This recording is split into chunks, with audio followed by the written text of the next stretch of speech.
joining me.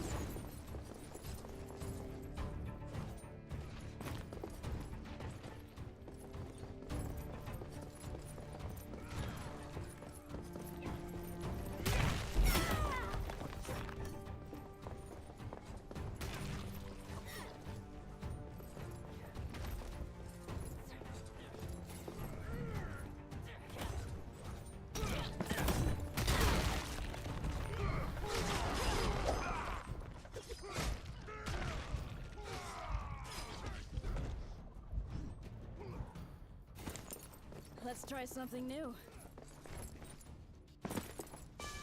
The triumph you are pardoned. I absolve you.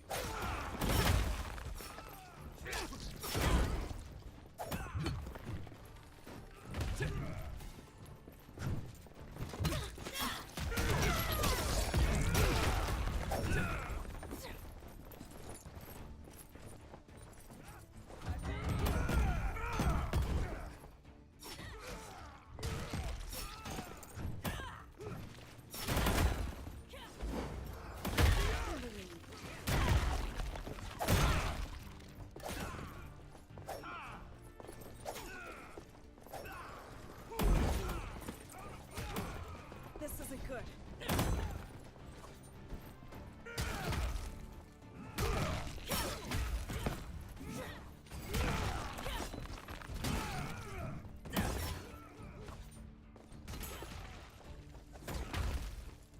Retreat!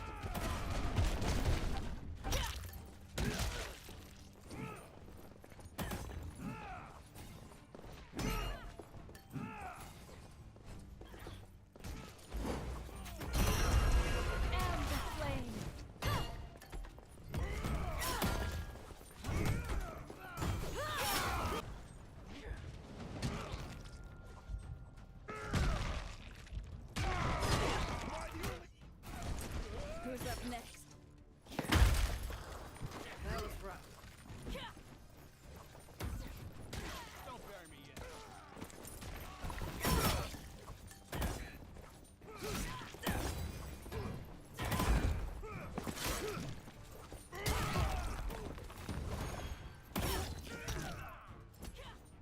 You won't stop me!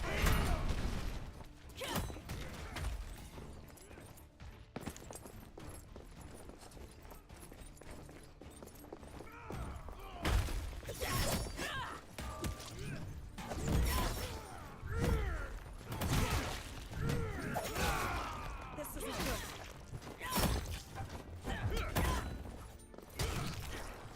You have a job. Don't bury me.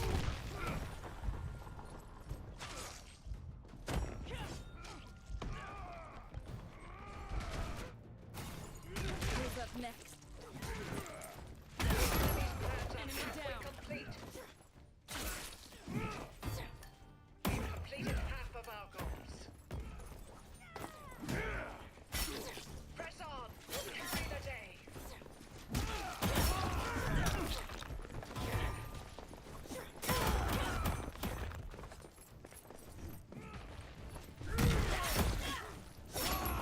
You tried. I'm bringing you back. We ride. I won't forget this. I am hope.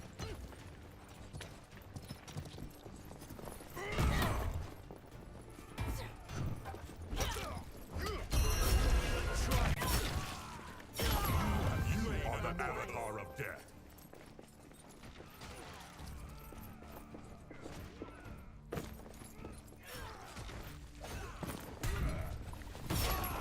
Enemy down.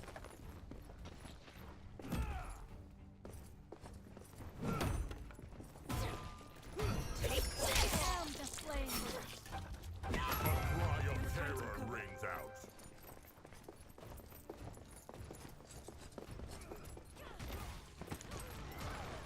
You have a job.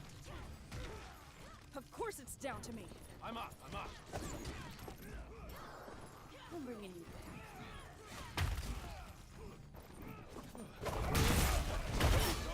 Returning will soon be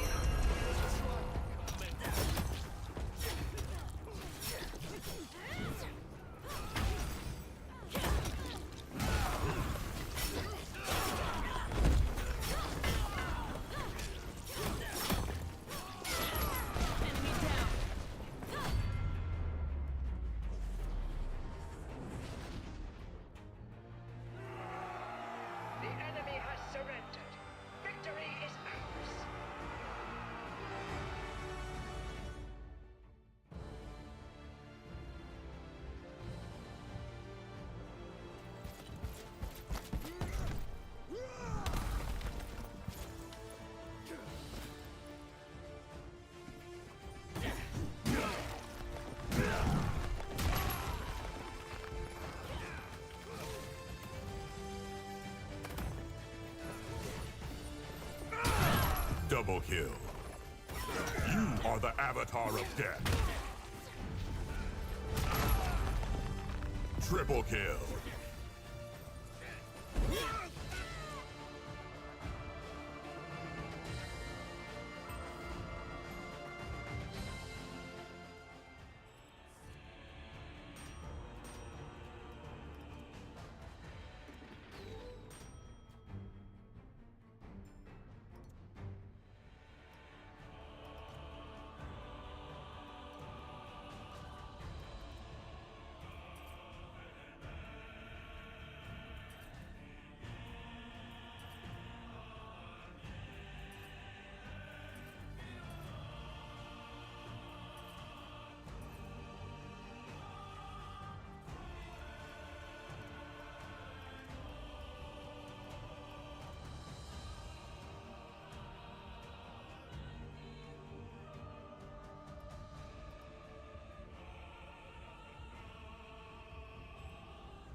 This review probably won't be one that you typically see. Designs, sound and music, things along those lines. That'll be quick and easy. Plot sucks, it looks half finished, and almost all the characters are flat and uninteresting. Instead, what I want you to focus on is the metaphysical message that the movie is trying to portray, the ideas it wished to get across to children. And make no mistake, this is not a family movie like Disney used to make. This is just an outright kids movie. Children, either fortunately or unfortunately, listen a lot more than they realize. They're basically cultural sponges, absorbing everything they see and hear around them, whether or not they know they are doing it. It's why I've made several videos now revolving around the concept of stories, and why the stories that we watch are so much more than merely entertaining fiction. And it's why I consider Disney's wish to be dangerous, if not borderline evil. But before we go into the important bits, the quick review of the more artistic side of things. Movie is easily forgettable. Main character was yet another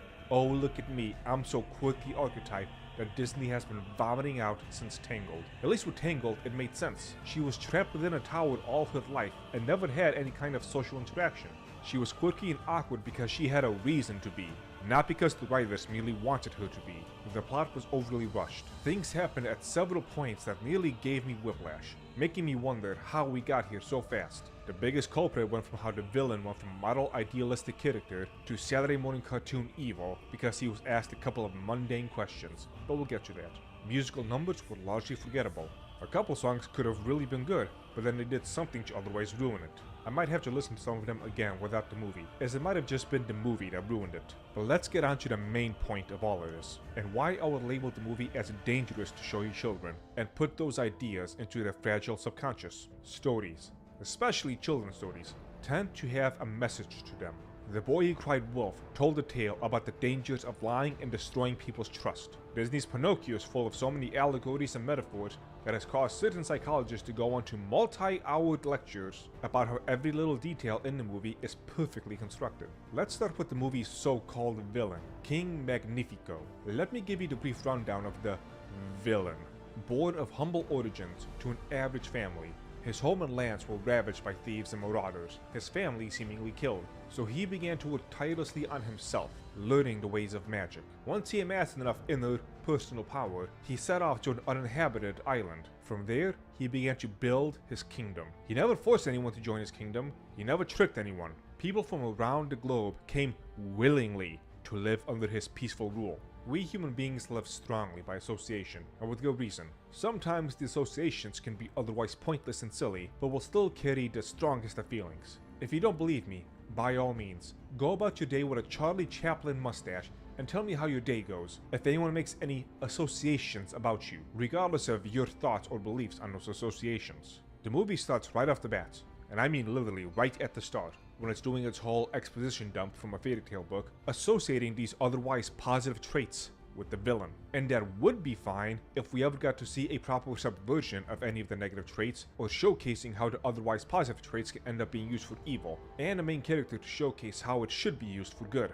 Maybe if the king gained his personal power in order to do evil, and Asha gained her personal inner power to help others, that could have worked, but that never happened. For years, decades, the king ruled over the kingdom of Rosas peacefully, without a single underlying negative trait or reasoning behind his rule. No, seriously, when King Magnifico has his villain song, there was no one around to hear him, so he is just singing to himself, not trying to trick or manipulate anyone. Let me read you some of the lines of the song. Before that, I suppose if I were to try and make a poor counter-argument to myself, his main flaws are that he's a little arrogant and self-conceited. But if you manage to learn magic powerful enough to let you build a peaceful kingdom from scratch, I'm not really going to care if you take pride in that, and also think you're good looking. Anyway, the lyrics. I'd give the clothes off Benito's back, if you really needed that. I'd be the first one to volunteer if your home were to crumble, or if you were in trouble. I let you live here for free, and I don't even charge you rent. I didn't write this into the script, but I just noticed. I let you live here for free, and I don't even charge you rent. Well, the free part kind of implies that you're just repeating the same... Whoa, this is bad writing in general. Anyway, moving on with the lyrics again. I clean up all your messes, and I'm always there when you need to vent. I give, and give, and give, and give. You think they'll be content? And all I really want is just a little respect. And this is the thanks I get? This doesn't even sound like a villain song. This sounds like the song of the heroic main character who's starting to feel like their hero's journey is not worth it, or they started to get some self-doubt. The dude does not have evil tendencies, period.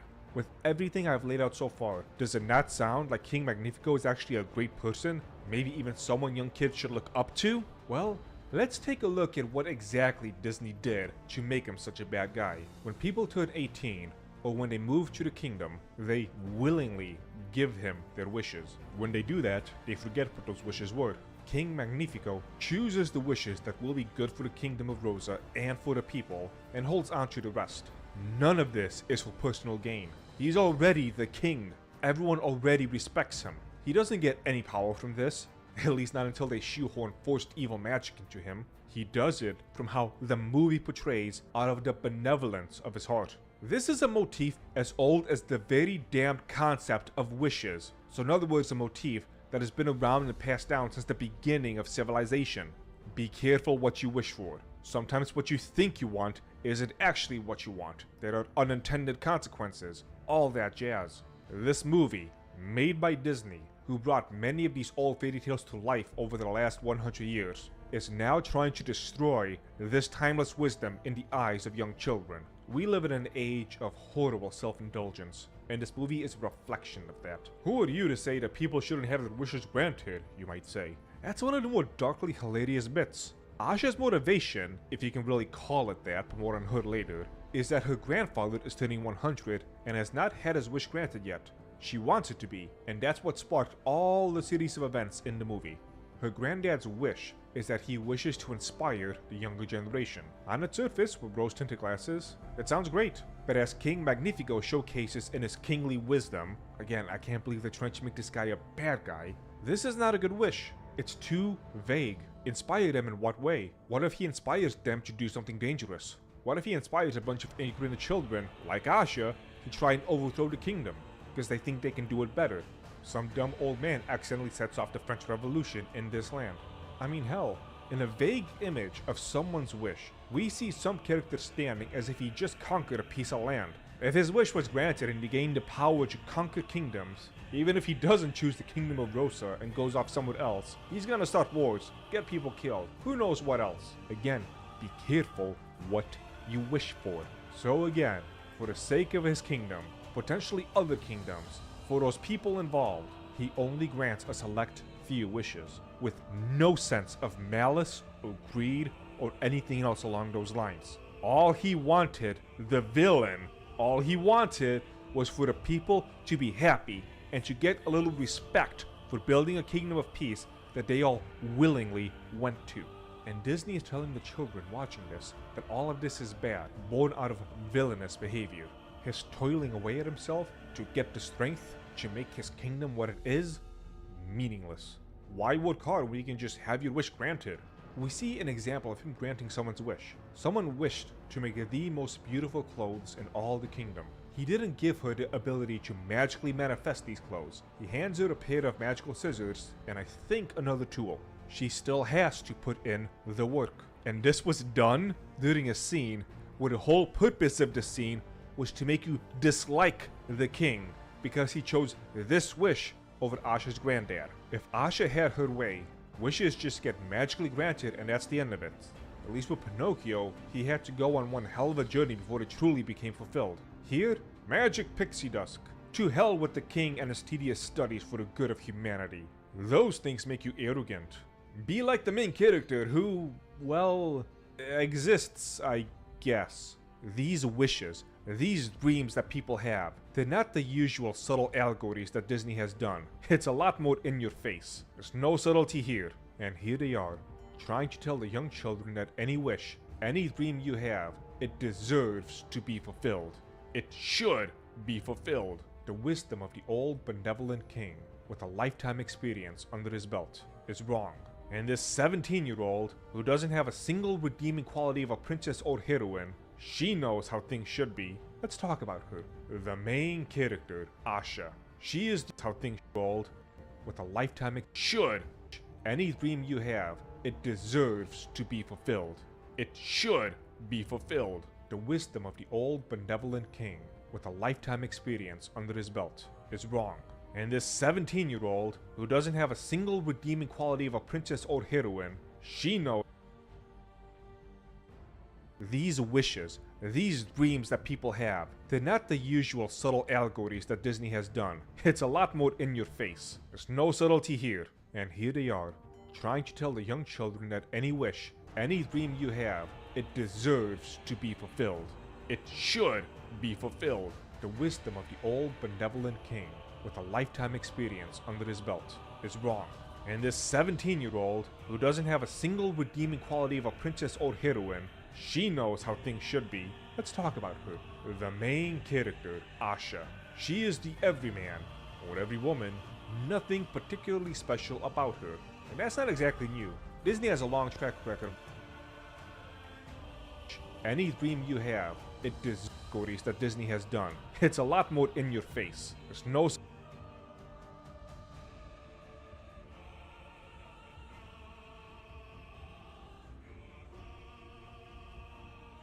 subtlety here. And here they are, trying to tell the young children that any wish, any dream you have, it deserves to be fulfilled. It should be fulfilled. The wisdom of the old benevolent king, with a lifetime experience under his belt, is wrong. And this 17-year-old, who doesn't have a single redeeming quality of a princess or heroine, she knows how benevolent king, with a lifetime should be any dream you have. It. And here they are, trying to tell the young children that any wish, any dream you have, it deserves to be fulfilled. It should be fulfilled. The wisdom of the old benevolent king, with a lifetime experience under his belt is wrong. And this 17 deserves to be fulfilled. It should be fulfilled. You have, and here they are, trying to tell the young children that any wish, any dream you have, it deserves to be fulfilled. It should be fulfilled. Have it, and here they are, trying to tell the young children that any wish, any dream you have, it deserves to be fulfilled. It should be fulfilled. The wisdom of the old benevolent king, with a lifetime experience under his belt, is wrong. And this 17-year-old, who doesn't have a single redeeming quality of a princess or heroine, she knows how things should be. Let's talk about her. The be fulfilled. The wisdom of the old benevolent king, with a lifetime experience under his belt, is wrong. And this 17-year-old, with it should be any no subtlety here. And here they are, trying to tell the young children that any wish, any dream you have, it deserves to be fulfilled. It should be fulfilled. The wisdom of the old benevolent king, with a lifetime experience under his belt, is wrong. And this 17-year-old, who doesn't have a single redeeming quality of a princess or heroine, she knows how things should be. Let's talk about her. The main character, Asha. She is the everyman, or every woman, nothing particularly special about her. And that's not exactly new. Disney has a long track record of making good characters like that. Mulan was nothing special from looking at her at the beginning, for example. But while she didn't necessarily jive with the culture around her, she still had good traits about her, ones that were exemplified by conflict. Her going against the grain is what let her stay in the army and train to be so strong. Her out-of-the-box thinking is how they were able to thwart the Mongols on multiple occasions. Her inner conflicts came to a head at the climax and helped her save all of China. Asha has nothing like that. Nothing. Her motivation was to have her granddad's wish be granted. But when she was told no, she became a spoiled child.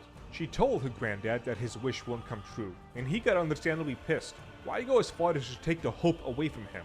Not like anything can be done by that point. So she gets all sad and makes a wish on a star. And the star falls to the earth and starts granting people's and animals wishes. They, and by they I mean Asha and the magic star, decide to break into the king's study and steal back the wishes. The idea, I guess, was to give people back the wishes so they can pursue the wishes themselves. That sounds fine in a contextless vacuum, but I don't know if this was done on accident or was intentionally malicious. But the wishes they showed us that we got a glimpse of were either impossible, like the lady flying in the air, or dangerous, like the one old woman who was sailing a giant ship, or the conquering guy mentioned earlier. You want to see a movie that does a good job explaining the dangers of granting everyone what they want? Go watch Bruce Almighty. Everyone wins the lottery. Suddenly it's not so special. A kid who uses the pain of being bullied to write beautiful poetry that inspires a generation in the future. That future no longer is going to happen because he got his wish of super strength and was able to beat up his bullies, and now wants to be a pro wrestler. Multiple examples of how everything goes to hell if everyone gets what they think that they want. But none of this crosses the mind of the 17-year-old. This is reaffirming the current societal cancer of the immediate gratification, living for pure self-indulgence kind of people we have today. Instead of combating it, they're promoting it. With pretty colors and happy smiles, they are promoting universal vices, known to be vices since human beings learn how to think, reason, and put two and two together. Be careful what you wish for. Not everyone gets what they want. Your wishes may have consequences, but consequences be damned.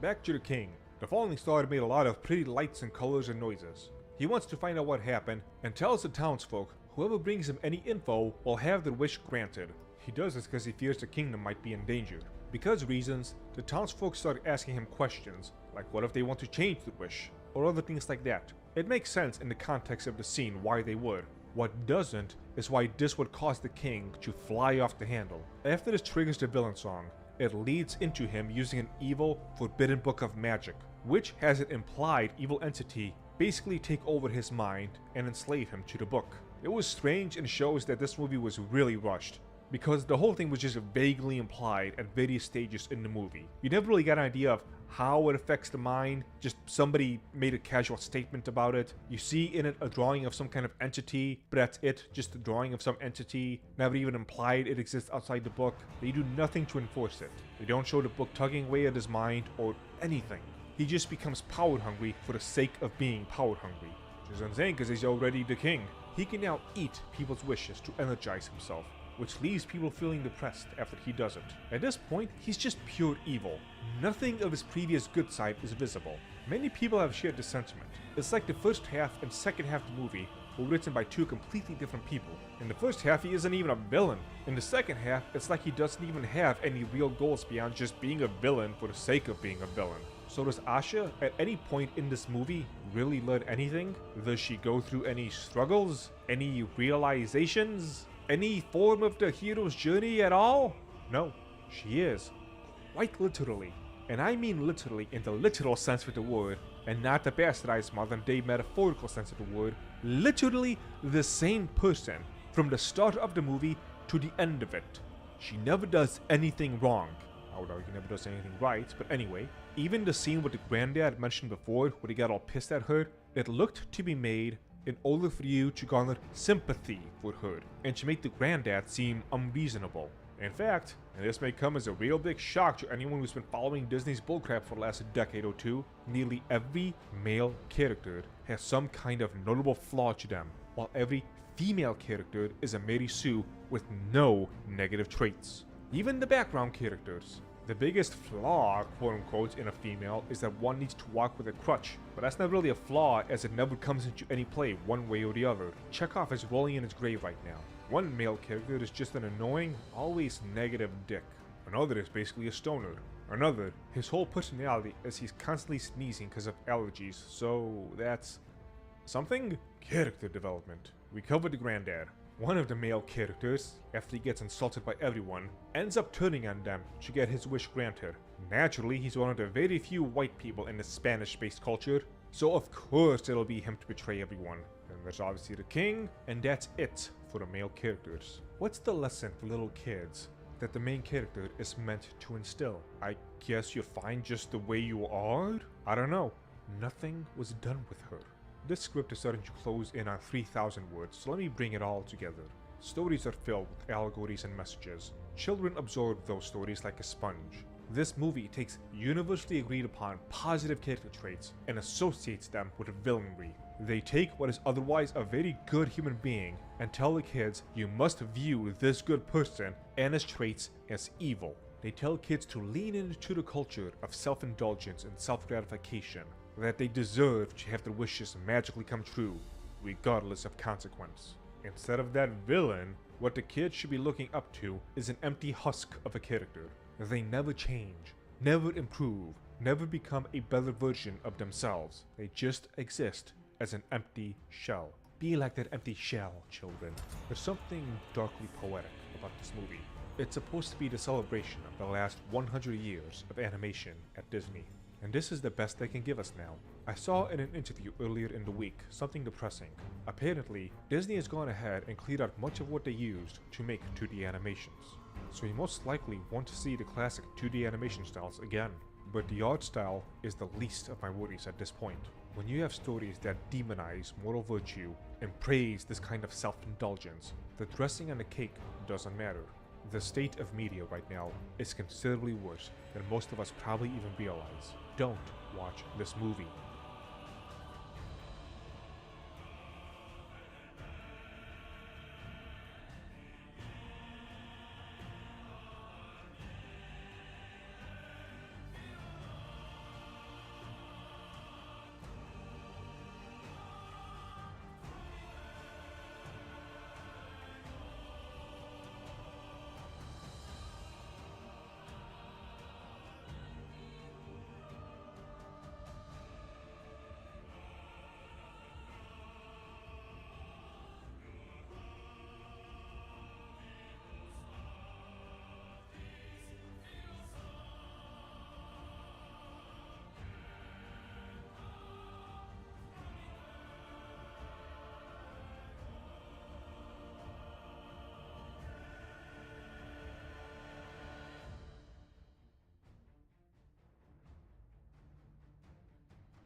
joining up.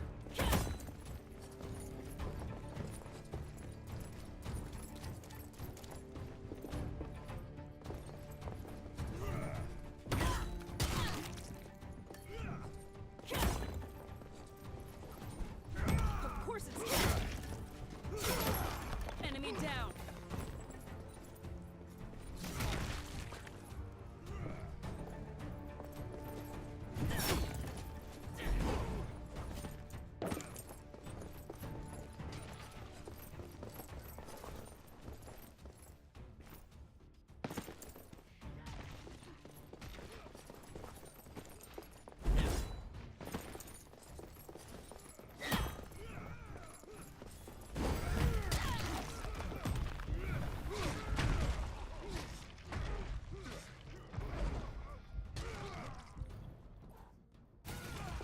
Let's try something new.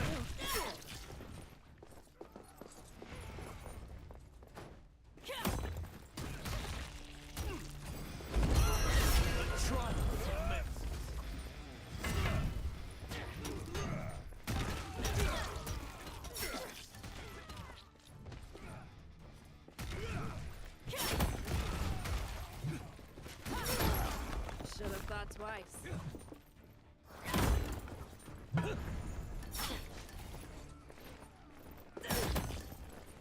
Double kill. What did you think?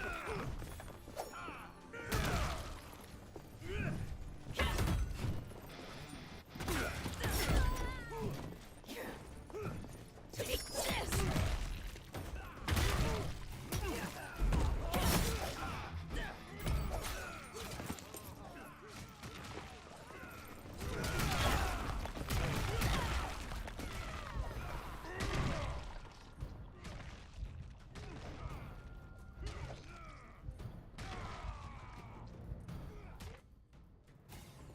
Let's end this quickly.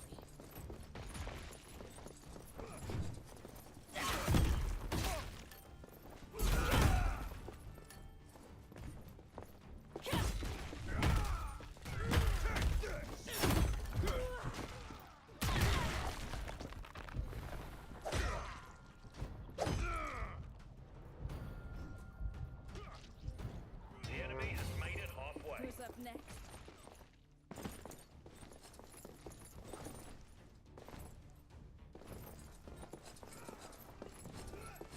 This isn't good.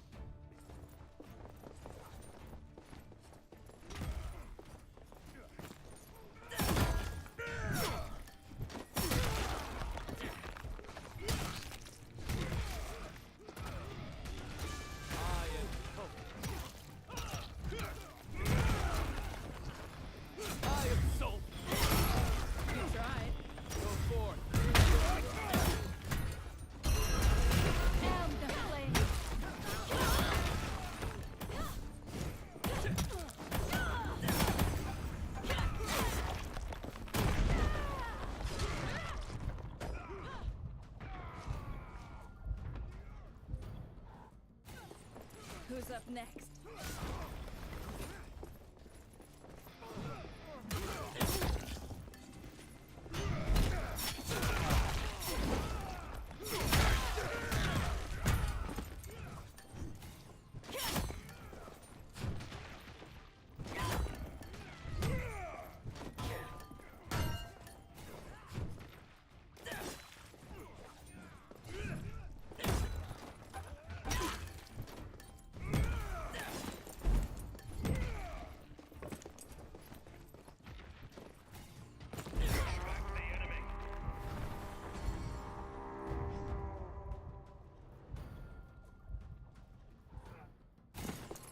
Let's try something new.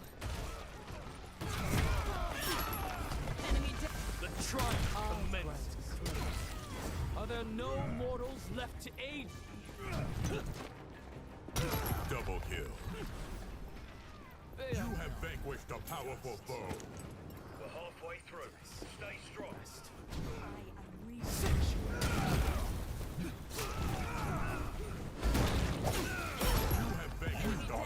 avatar of death.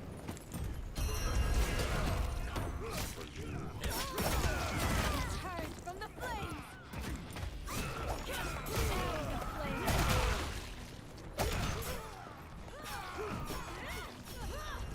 Try to commence.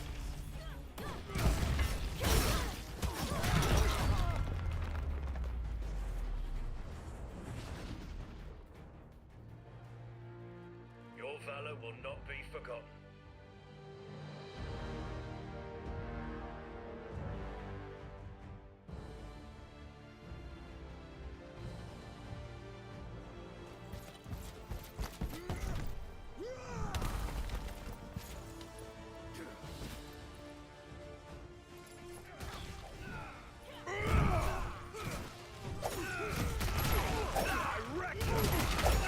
Double kill. Triple kill. Quadra kill. You are the avatar of death. Terrifying.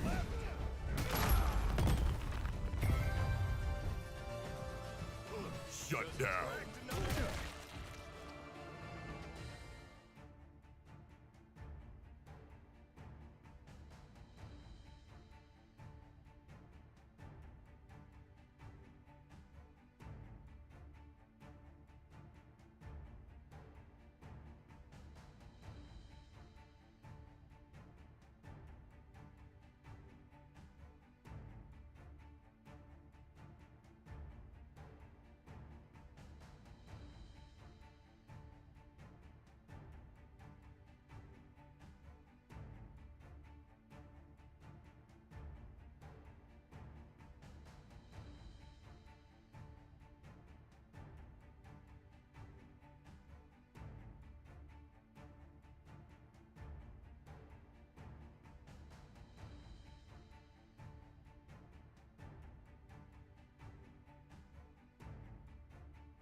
Joining up.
did you think would happen?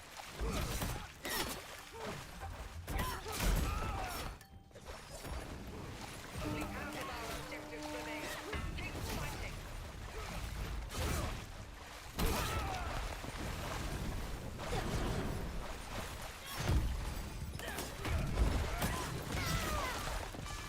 The triumph commences. Order.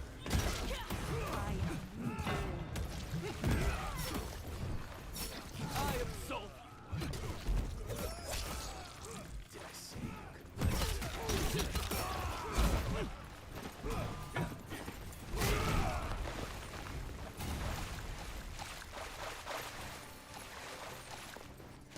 You won't stop me!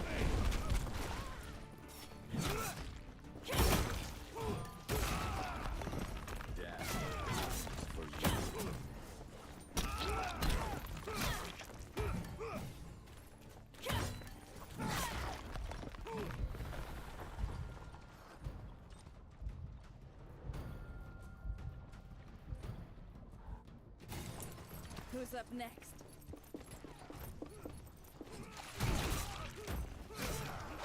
You have a job.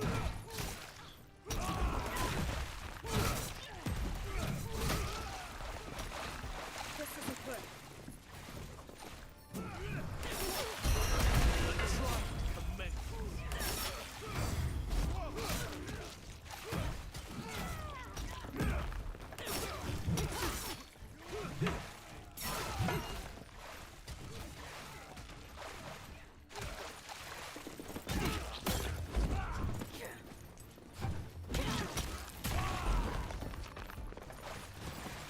Better find some cover.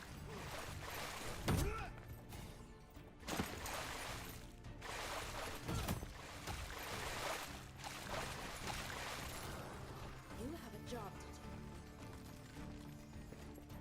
Ready for some revenge?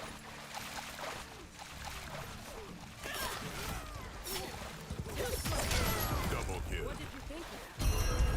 Victory is within our grasp.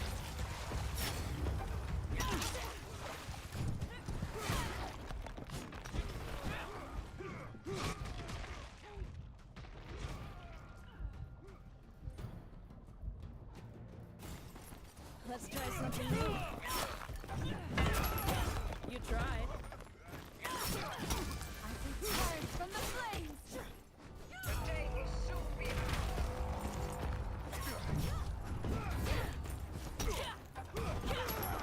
You tried.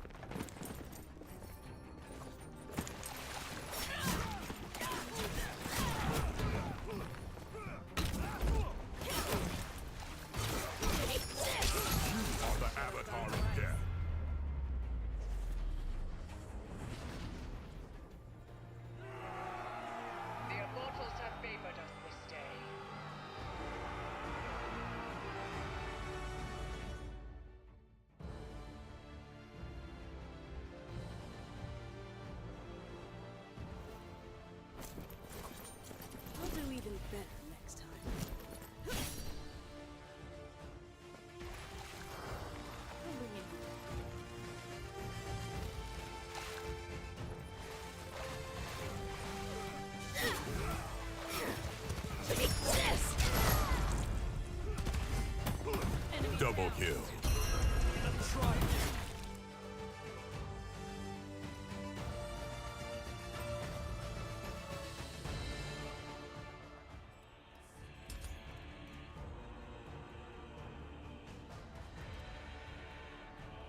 Let's watch a couple of video clips and then we'll wrap this video up. Indeed. But you would therefore accept that it turned out your trust in the system of government, your trust in, as you described it, in the understanding that structurally the United Kingdom was well placed to meet the challenges of this new virus, were misplaced. It turned out we were not. We were not as well prepared as we should have been, ideally. I think that is true. Again, it's in the nature of the fact that the virus was novel. And indeed, I think, though this probably goes beyond the remit of the inquiry, there is a significant body of judgment that believes that the virus itself was man-made. And that presents a set of challenges as well. Forms no part of the terms of reference of this inquiry, Mr. Gove, to address that somewhat divisive issue. So we're not going to go there. This is Mr. Gove, senior British politician. A significant body of judgment that believes the virus itself, the SARS coronavirus 2, was man-made. And that presents a set of challenges. Well, yeah, I think it does bring a set of challenges, because if it's happened once, it could happen again, and we need to learn from the mistakes of history. Now, if I'd been the King's Counsel,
Chancellor there, I think I might have taken slightly more interest in saying, we're not going to go there.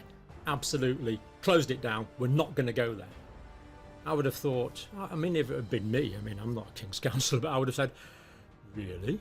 That's interesting. You've got some evidence for that. What is that evidence? Let's examine that. Let's work out how this catastrophe happened. Let's work out how this catastrophic result to this catastrophe happened. And let's make sure a bigger catastrophe doesn't happen in the future. But no, we're not going to go there. We're not going to go there. Maybe the terms of this inquiry would have been better if they'd been set differently. Because I would have thought that's exactly where we should be going. But the inquiry's not going to go there. Forget that one. Let's watch another clip now on Disease X.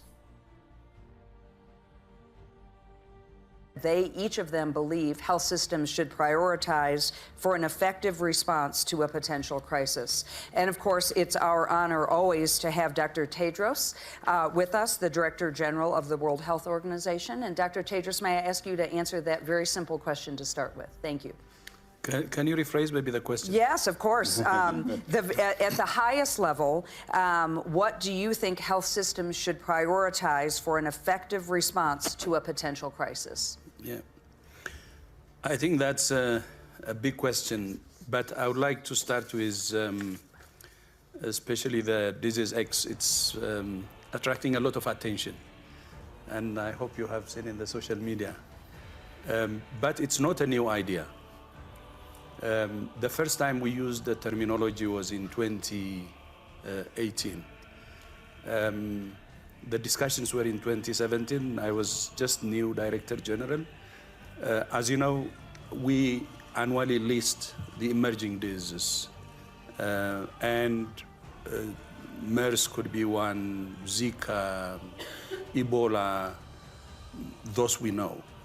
But then we said, there are things that are unknown that may happen.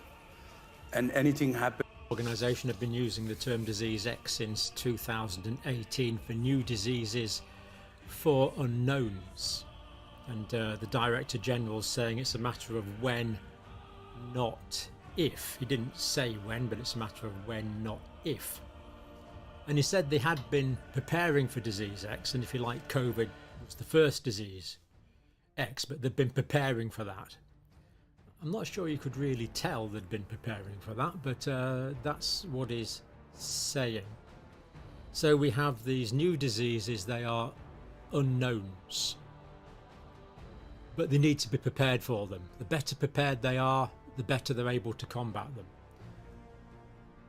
Possibly, the more power the World Health Organization has, it might claim it's better prepared if it has more executive powers over different peoples in the world. That may be part of his thinking there, we don't know.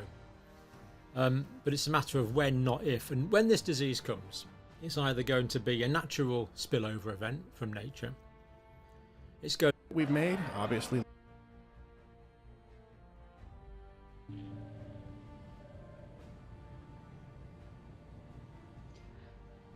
Hey, Homelander. Starlight. How are you?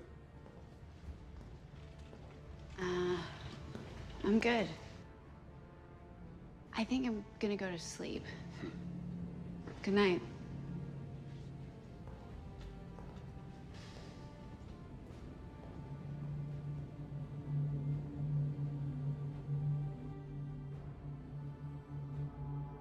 I can't even believe this topic is still circling the internet, but it is. And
joining up.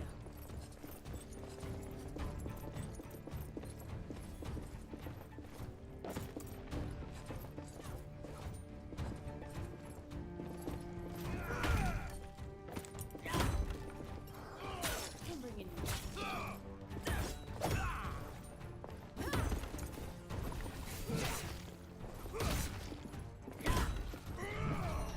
I am the flame.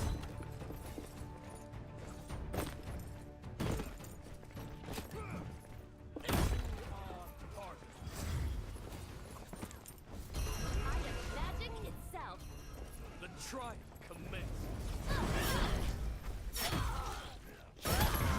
Should've thought twice.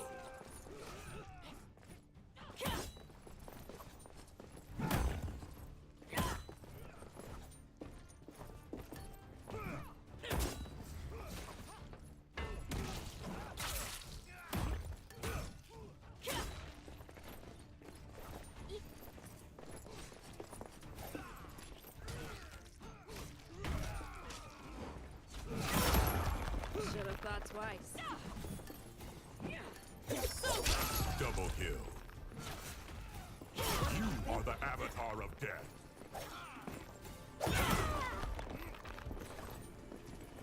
This way!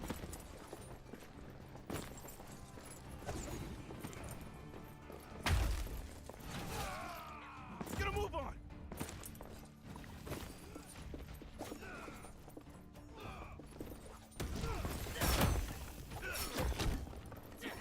You've got company. Should've thought twice.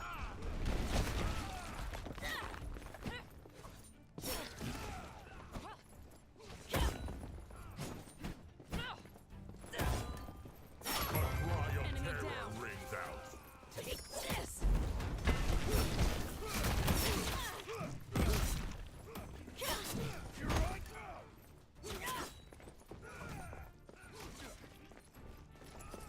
Of course it's down to me.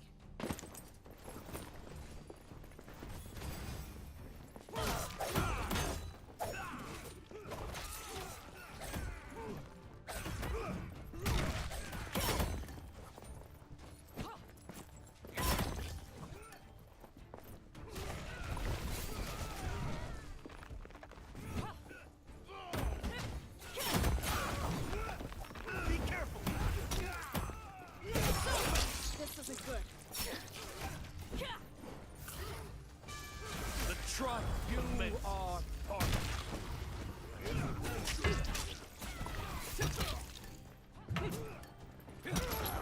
Penance for your sins.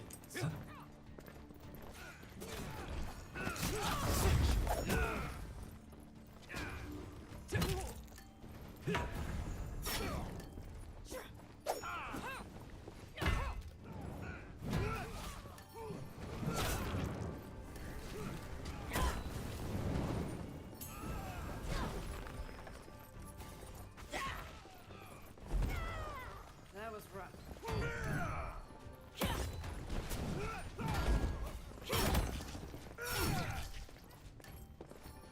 This isn't good. Dark Gale is here.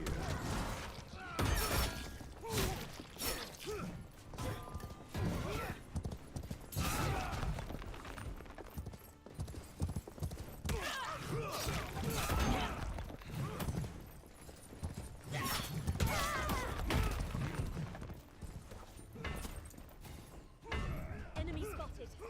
Retreat. I am magic itself. Hunt and peck. Too slow. Immortal. A paragon is born. I've taken the lead.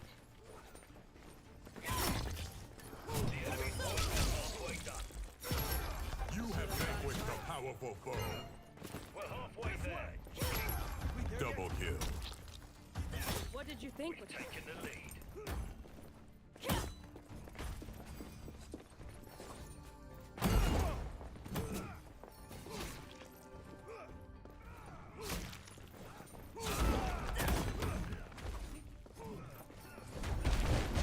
The enemy is halfway to victory. You will not pass.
done this quickly.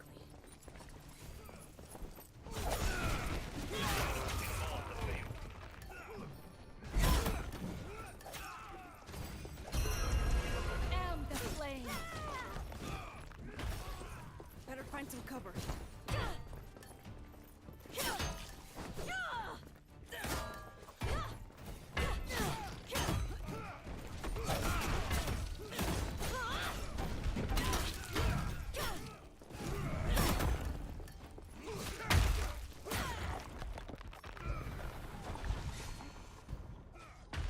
The trial commences.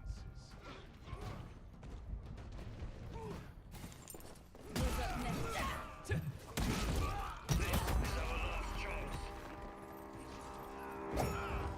That was rough.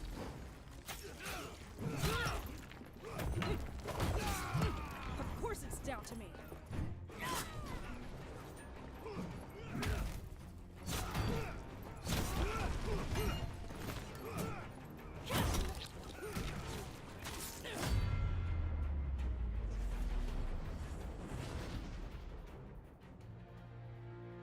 We have lost the battle, but not the war.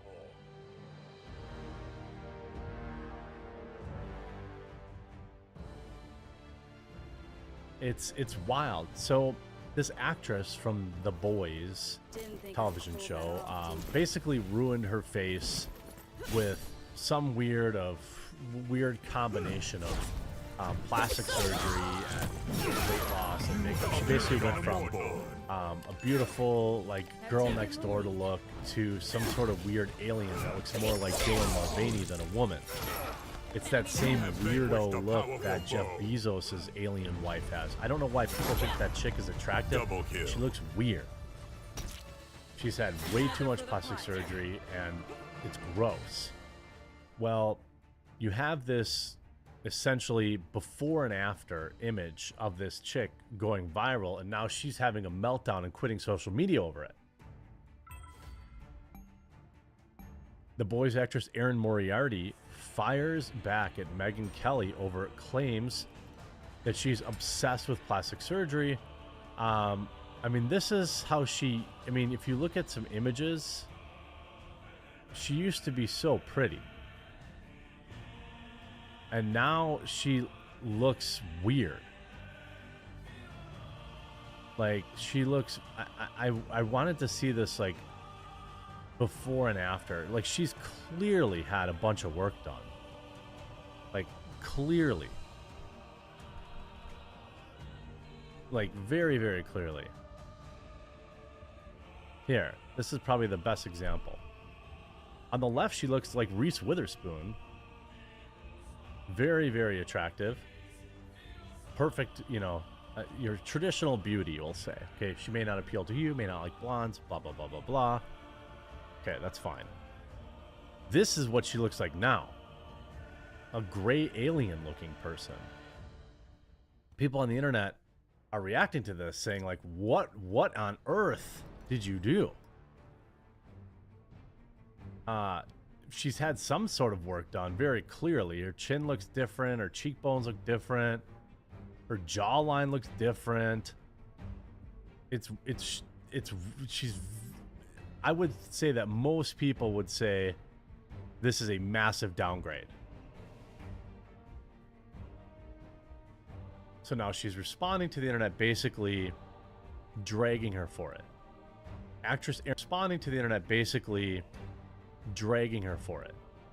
Actress Erin Moriarty fired back at Megyn Kelly's claims that she is obsessed with plastic surgery, accusing the radio host of bullying her with disgustingly false remarks about her looks. I mean, you can look at the picture. We're all looking at the same picture. It's very obvious, like, something's different. We're all subject to levels of bullying throughout our lives, but I am horrified, Moriarty, 29, began in a lengthy Instagram post, saying that Kelly used an image from before her 21st birthday for clickbait seeking. I don't know what to tell you. People, that is not age. We're not looking at a difference in age there. We're looking at somebody who is like completely different. She's not older here. She's just wildly physically different. This isn't age we're looking at.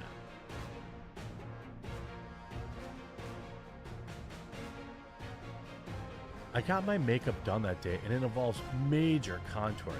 And I remember leaving feeling pretty, she continued. I saw the comments scathing enough to just turn my comments off, but she's got the Kim Kardashian lips. She's made her nose so skinny it looks like a pencil now. I find it as a sign of mental illness.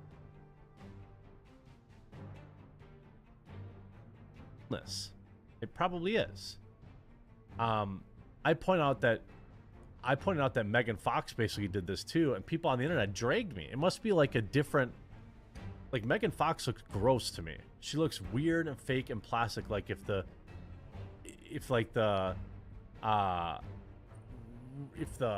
wind blew, she might shatter. I don't even... I mean, you don't look pretty, you look weird. Moriarty shared a response almost a week after Kelly's controversial podcast remarks, saying she had no idea what was going on amid a social media frenzy because she was going through one of the most challenging weeks of her life. And specifically thought that as I emerged from this period of time, so stressed that I have barely been able to eat or sleep. You look like you haven't been eating. I thought, okay, I'm going to emerge this 10 pounds thinner, and the verbal abuse accusations will be flying.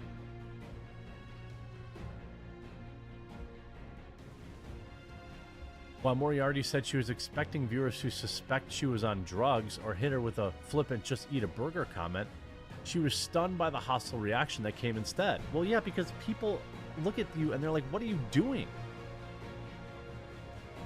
You learn to become Teflon and move on. I had no idea what was going on this time, she said in the past. So you expected people to say you look different or weird, but then you complain that people mention you look different or weird. To receive a message about a disgustingly false, counterproductive to the degree of being ironically misogynistic video of Megyn Kelly commenting on the manner to learn the widespread nature of this has left me horrified, she said. Although Kelly claimed in her appearance that the image of Moriarty, which the actress shared recently on Instagram before deleting it, was from a year ago, Moriarty said it was actually far older. She said that the picture had actually been taken about a decade ago before I was legal drinking age, and called on Kelly maybe to do some research and take 30 seconds. How utterly misinformed, inaccurate, and clickbait-seeking people who follow and consider to be informed are appalling, Moriarty said in her furious post, which contained a number of grammatical errors. I mean, are you telling me that this doesn't look like Dylan Mulvaney?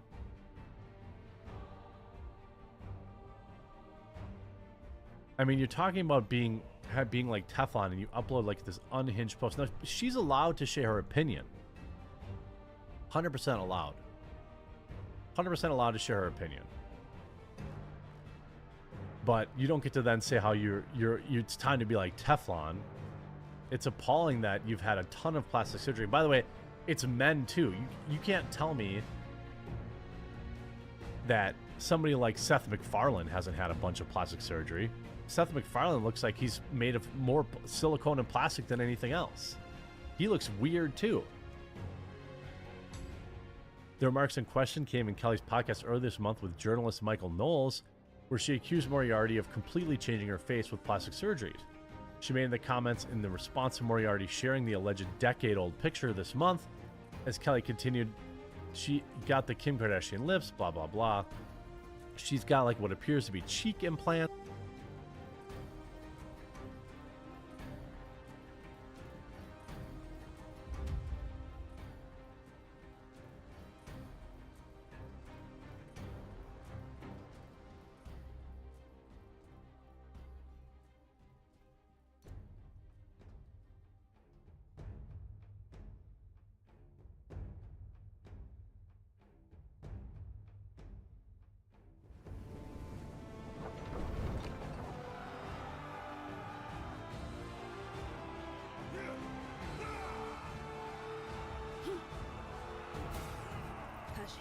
joining them.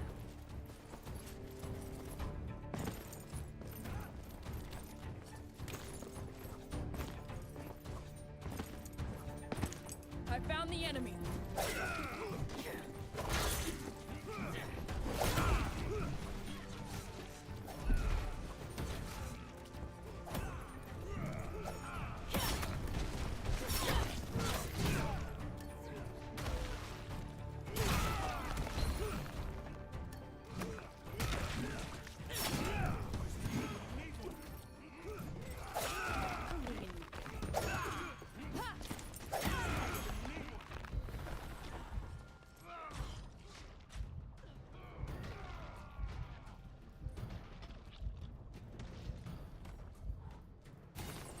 Let's end this quickly.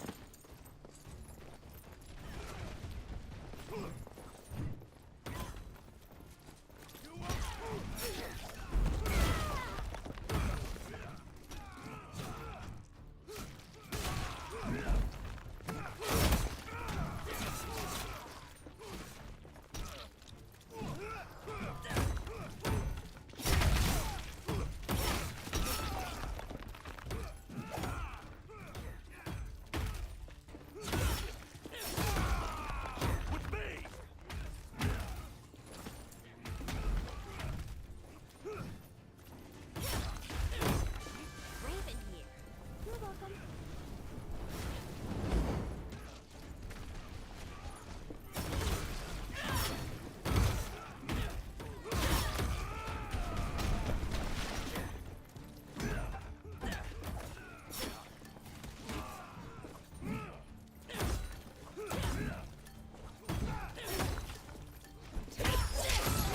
Enemy down.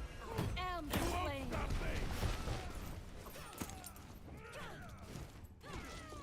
This isn't good.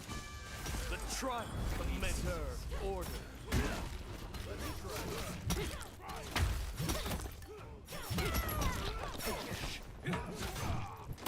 Double kill. You are the avatar of death.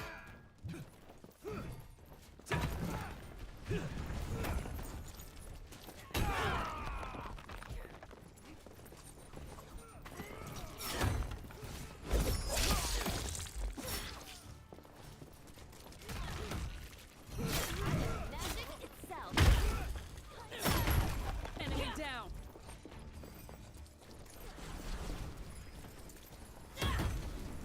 This isn't good. Can't die like this. You have slain an Thought immortal. twice.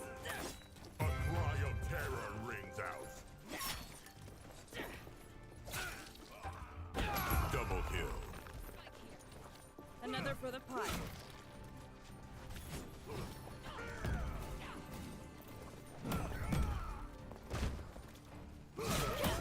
Completed half of our goals.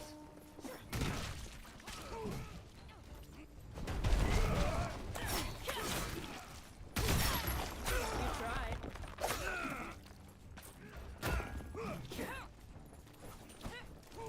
The triumph commences.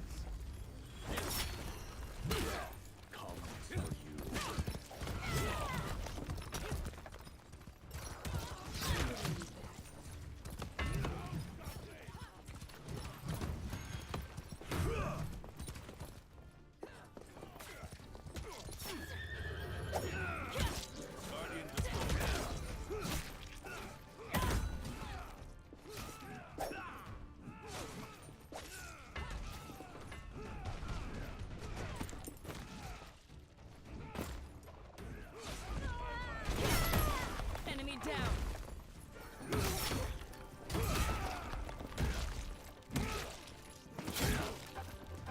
Double kill. What did you think would happen? Take this!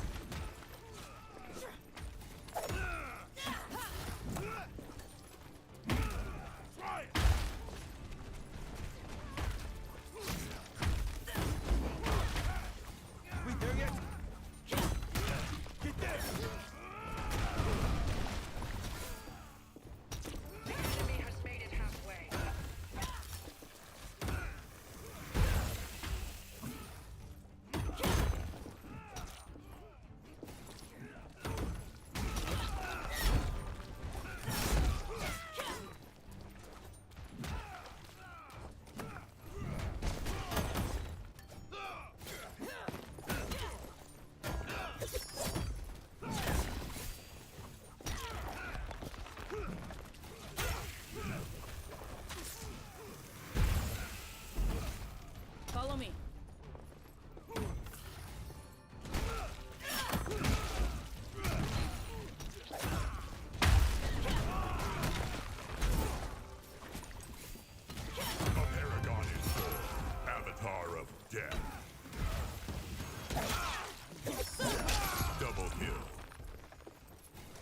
Another for the pyre. Victory is within our grasp.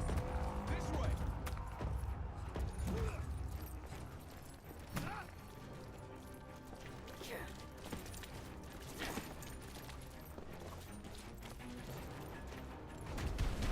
I am magic itself. We've got ranged enemies. We're under fire.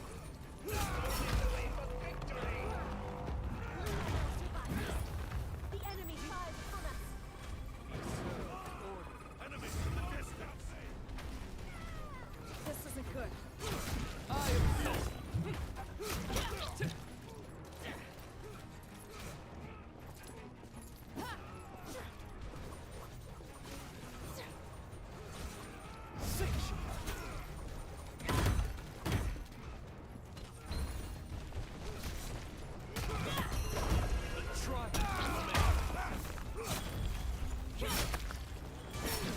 Turn to the flame.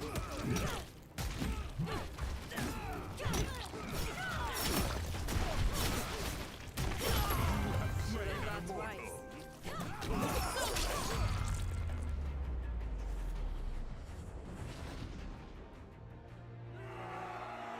We are victorious.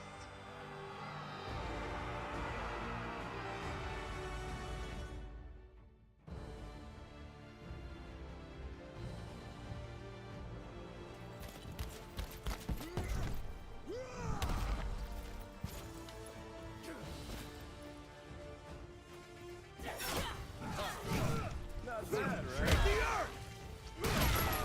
Double kill.